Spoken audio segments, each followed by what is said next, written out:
और इस वक्त की बड़ी खबर आ रही है, भारत ने यूएनएससी में मुद्दा उठाया है। भारत ने यूएनएससी में क्या बात रखी, वो आपको बताते हैं। भारतीयों की सुरक्षा का मुद्दा वहां पर उठाया गया है। सुमई में सुरक्षा पर सवाल उठाए गए हैं और सुमई में रास्ता नहीं मिलने पर भी सवाल उठाए गए हैं, क्योंकि सुमई ऐसा शहर था जहां पर सीज फायर का ऐलान कर दिया गया था, लेकिन उसके बाद भी वहां पर लगातार फायरिंग की जा रही है। वहां पर यह कहा गया था कि ह्यूमन कॉरिडोर बनाएंगे, इसका ऐलान खुद रूस ने कर दिया था। और ह्यूमन कॉरिडोर बनाने के बावजूद, सीज फायर के बावजूद वहां पर लगातार हमले हो रहे हैं। और इसी बात का मुद्दा भारत ने UNSC, United nation security council में भी उठाया है। भारतीय की सुरक्षा का मुद्दा वहां पर उठाया गया है, तो जवाब देने को भी कहा गया है। यहाँ पर भारतीयों की सुरक्षा का मुद्दा उठाया गया। Both parties to return to the path of dialogue and diplomacy. We have also reiterated our urgent demand for safe and uninterrupted passage for all innocent civilians, including Indian nationals remaining in Ukraine.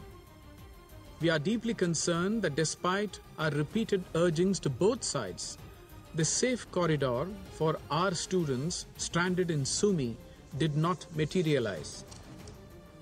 We have managed to facilitate the safe return of over 20,000 Indians from Ukraine.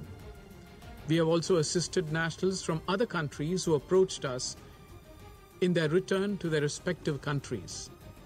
And we will remain open to doing so in the coming days. More than 80 evacuation flights have been crisscrossing the skies to bring them home. We are appreciative of the assistance rendered by the authorities of Ukraine and its neighboring countries in facilitating their return. We note the joint launch of the Flash Appeal and the Regional Refugee Response Plan by the Secretary General on Ukraine. We hope the international community will respond positively to the humanitarian needs. On its part, India has already sent 7 tranches of humanitarian supplies to Ukraine, and the worsening situation in Ukraine and ensuing humanitarian crisis deserve our immediate and urgent attention. As per the UN estimates, more than 1.5 million refugees have sought shelter in neighboring countries of Ukraine over the last 11 days.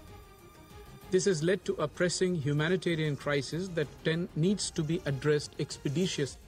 और UNSC में भारत का पक्ष आप सुन रहे थे। भारत ने साफ कहा कि हमने इससे पहले मदद भी पहुंचाई है यूक्रेन को, लेकिन उसके बावजूद रास्ता नहीं दिया जा रहा है और लगातार सीज फायर की बात दोहराई गई है यहाँ पर, ताकि जो भारतीय वहां पर फंसे हुए हैं उनको निकाला जा सके। अब तक आपको बता दें कि 16,000 से भी ज्यादा भारतीय निकाले जा चुके हैं, लेकिन अब भी कई ऐसे बच्चे हैं, छात्र हैं जो वहां पर फंसे हुए। नीरज हमारे साथ जुड़ गए इस वक्त फोन लाइन पर। नीरज, यहाँ पर यूएनएससी में भारत ने अपना पक्ष रखा है और सीज फायर की बात दोहराई है। सुमई में जिस तरीके से सीज फायर होना चाहिए, निकालने के लिए एक रास्ता मांगा गया है ह्यूमन कॉरिडोर के तहत।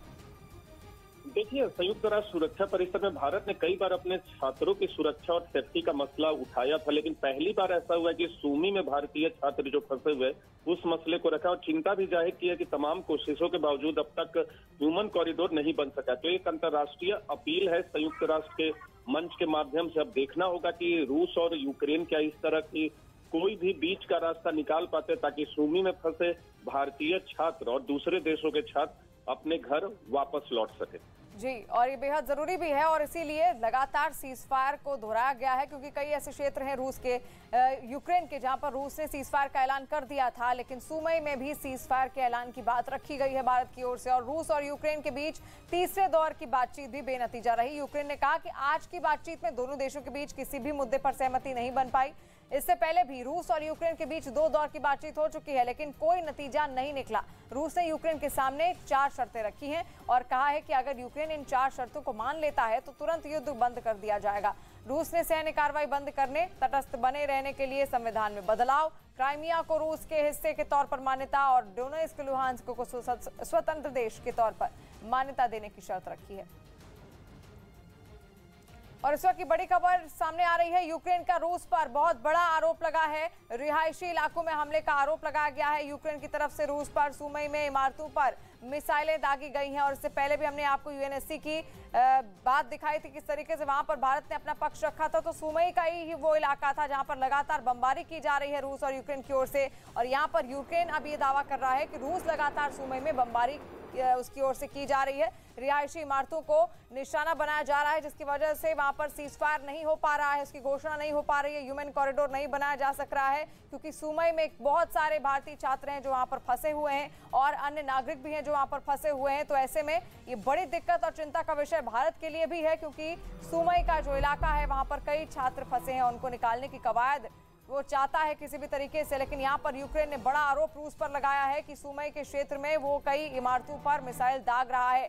तो लगातार रूस मानने को तैयार नहीं है और आज तबाही का 13वां दिन हो चला है, लेकिन 13वें दिन भी वही तस्वीर लगातार सामने आ रही है। रात हो या दिन, सब कुछ तहस नहस कर देना चाहता है रूस, और इसलिए हर एक इलाके में, हर एक क्षेत्र में बड़े बड़े शहरों को निशाना बना रहा है रूस यूक्रेन पर, ताकि किसी भी तरीके से यूक्रेन पर दबाव बने और वो घुटने टेके। और जो तीसरे दौर की बातचीत कल हुई भी थी बेलारूस में, उसमें भी कोई नतीजा निकलकर सामने नहीं आ पाया।